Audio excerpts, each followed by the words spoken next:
ओम श्री परमात्मने नमः।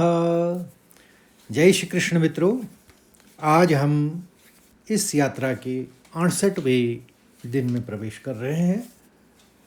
यह श्लोक भगवत गीता के सबसे दिव्य और प्रसिद्ध श्लोकों में से एक है। यहाँ भगवान कृष्ण आत्मा की अजन्मता और अमरता की पूर्ण घोषणा करते हैं। प्रसंग यह है कि श्री कृष्ण स्पष्ट कर रहे हैं कि आत्मा का ना तो जन्म होता है और ना मृत्यु। वह समय और शरीर के विकारों से पूरी तरह से मुक्त है। तो अब श्लोक की ओर बढ़ते हैं। ना जायते म्रियते वा कदाचिन् नायं भूत्वा भविता वा न भूयः अजो नित्यः शाश्वतोऽयं पुराणो ना हन्यते हन्यमाने शरीरे। एक बार और सुनिए। ना जायते म्रियते वा कदाचिन् नायं भूत्वा भविता वा न भूयः अजो नित्यः शाश्वतोऽयं पुराणो ना हन्यते हन्यमाने शरीरे। अब चरणबद्ध तरीके से या पंक्तिबद्ध तरीके से इसको सुनेंगे, क्योंकि ये 4 पंक्तियों का श्लोक है। ना जायते के संग आघात है तो म का आघात लेंगे। ना जायते म्रियते वा कदाचिन्। नौ ह्रस्व बोला जाएगा क्योंकि चौ की मात्रा में ई छोटी ई की मात्रा है, तो कदाचिन एकदम तो इस तरह से पढ़ा जाएगा। ना जायते म्रियते वा कदाचिन्। दूसरी पंक्ति नायं भूत्वा भविता वा न भूयः। भू में आघात लेते हुए भूत्वा भूत्वा। नायं भूत्वा भविता वा न भूयः। तीसरा चरण अजो नित्यशः। अजो नित्यश, नित्य फिर त्यश, फिर शाश्वतोऽयं, शाश्वतोऽयं और पुराणो। तो तीसरा चरण अजो नित्य शाश्वतोऽयं पुराणो। चौथा चरण न हन्यते, हमें नौ का आघात लेते हुए हन कहेंगे फिर न्यते कह देंगे, ऐसे ही हन्यमाने, हन्यमाने। तो न हन्यते हन्यमाने शरीरे। अब पूरे श्लोक को मैं 2 बार पढ़ूंगा, फिर से सुनिएगा।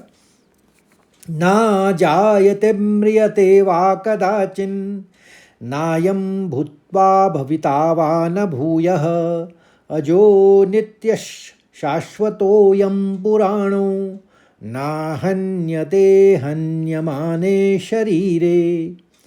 ना जायते म्रियते वा कदाचिन् नायं भूत्वा भविता वा न भूयः अजो नित्यः शाश्वतोऽयं पुराणो ना हन्यते हन्यमाने शरीरे।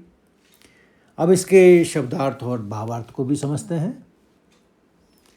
ना जायते, ना जन्म लेता है, म्रियते है मरता है, वाह अथवा कदाचित कभी भी, ना अयम यह, ना यह आत्मा, भूतवा होकर या पैदा होकर, भविताः होगा या फिर से अस्तित्व में आएगा, वा न भूयः अथवा फिर कभी भी ऐसा नहीं या ऐसा नहीं है, अजः अजन्मा, नित्यः नित्य सदा रहने वाला, शाश्वतः शाश्वत यानी सनातन, अयम यह, पुराणः पुरातन सबसे पुराना फिर भी नया, ना हन्यते नहीं मारा जाता, या हन्यमाने मारे जाने पर भी, शरीरे शरीर के।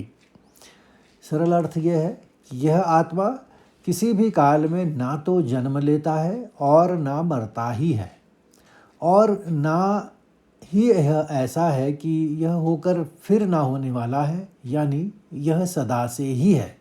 यह अजन्मा, नित्य, शाश्वत और पुरातन है। शरीर के मारे जाने पर भी यह नहीं मारा जाता। भावार्थ इसका बड़ा गहन है। जरा इसको मैं कुछ इंग्लिश के शब्द भी प्रयोग करूँगा ताकि आपके समझ में आ जाए। कृष्ण अर्जुन को आत्मा के 5 विशेष गुण बता रहे हैं। अज मैंने अनबॉर्न, या इसका कोई जन्मदाता नहीं है, यह स्वयं सिद्ध है। नित्य, इटर्नल, यह समय की सीमाओं से नहीं बंधा है।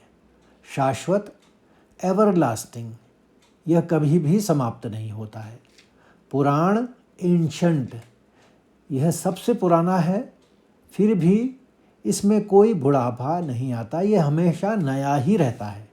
उस शब्द को हम पुराण कहते हैं। अविनाशी, जो कि अभी डिस्ट्रक्ट नहीं होता, इंडिस्ट्रक्टिबल, तलवार शरीर को काट सकती है लेकिन उस चेतना को नहीं जो शरीर को चला रही थी।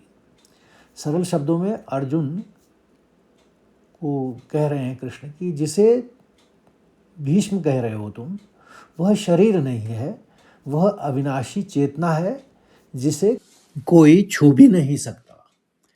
तो मित्रों, आशा करता हूँ कि आपको यह श्लोक भी अच्छी तरह से समझ में आ गया होगा, और अच्छा लगे तो लाइक करिए, शेयर करिए और अपने साथियों को भी इस यात्रा से जोड़िए। तो कल नए श्लोक के साथ फिर से मिलते हैं। तब तक के लिए जय श्री कृष्ण, राधे राधे।